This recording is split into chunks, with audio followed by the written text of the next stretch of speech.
At nasa linya po ng ating telepono si Mr. Robin Ignacio, Senior Manager for Traffic Operations ng North Luzon Expressway. Sir Ignacio, magandang umaga po sa inyo. Dayan Kirar po ito ng Rise and Shine Pilipinas ng PTV4.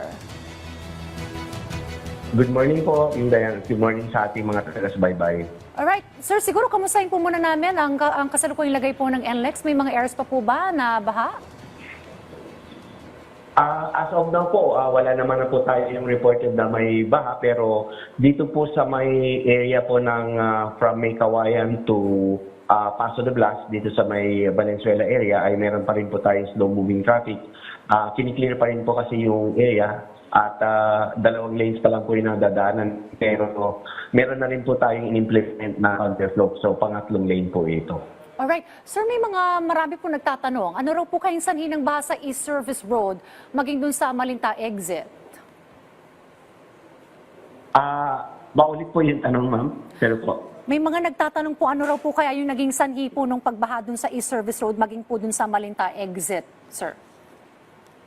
Opo, yun po, maghapon po talaga yung ulan kahapon na malalakas po. Tapos initially po, wala naman pong pagbaha dito sa loob ng NLEX.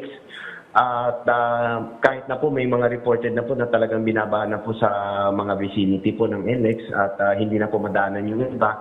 So marami pa rin pong dumadaan na sasakyan kahapon hanggang sa early evening po nung nagkaroon po ng baha po dito sa Balintawak kung saan nahirapan na pong pumasok yung traffic po natin kaya nagkaroon po ng pagpila hanggang Lampas Valenzuela area. So pagtaas naman po ng tubig kasi tuloy-tuloy naman po yung ating pumping out ng tubig pero talagang bumabalik na lang din po yung pinapump out kaya abilis pong tumaas po hanggang mga around 6:40 PM po.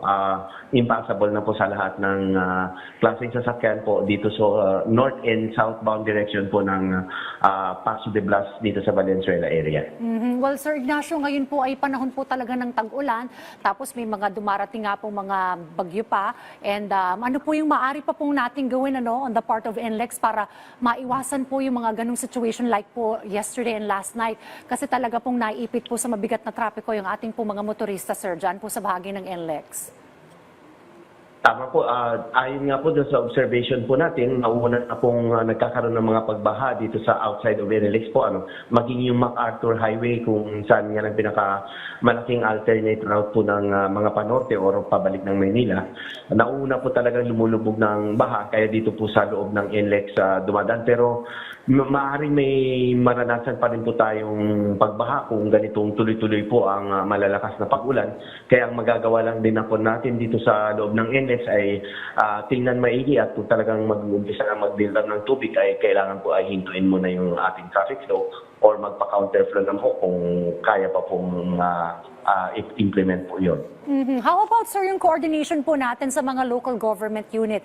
Mayroon po ba tayong siguro mga communication or probably mga pwedeng gawin in coordination with LGU regarding this? Meron naman po, ma'am, pero talaga yung sitwasyon po natin talagang mas nauna po talagang lumulubog po yung mga alternate routes po ng NLEX. At kagaya nga po ng kahapon, ang ginawa po natin nung talagang meron na pong pagbaha dito sa loob ng NLEX ay talagang kailangan isara po natin yung mga traffic na papasok po ng NLEX pero apparently wala na rin po silang ibang madaanan. So talagang pagbaba pa lang ng konti ng tubig at madadaanan na pinadaanan na po ulit natin ng traffic po itong area ng Valenzuela. So, yun naman po yung nakikita natin na talagang yung coordination na malalaman namin na talagang baha na po sa kanilang area, wala na po nakakadaan. So, masuli pong alternate na talaga na kailangan daanan ng motorista ito pong NLEX at masuli naman po talagang nagkakaroon ng tubig if ever. Sir, mensahe nyo na lamang po sa ating mga motorista, lalo tigit po yung araw-araw po ay dyan po dumadaan po sa NLEX.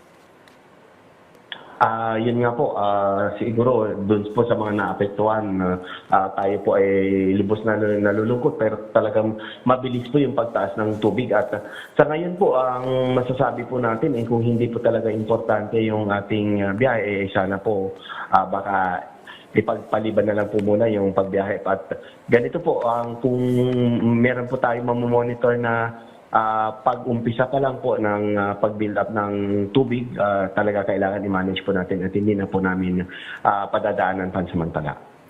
Pulong Tatot, maraming salamat po sa inyong oras. Sir Robin Ignacio, ang Senior Manager for Traffic Operations ng North Luzon Expressway o NLEX. Salamat po, sir.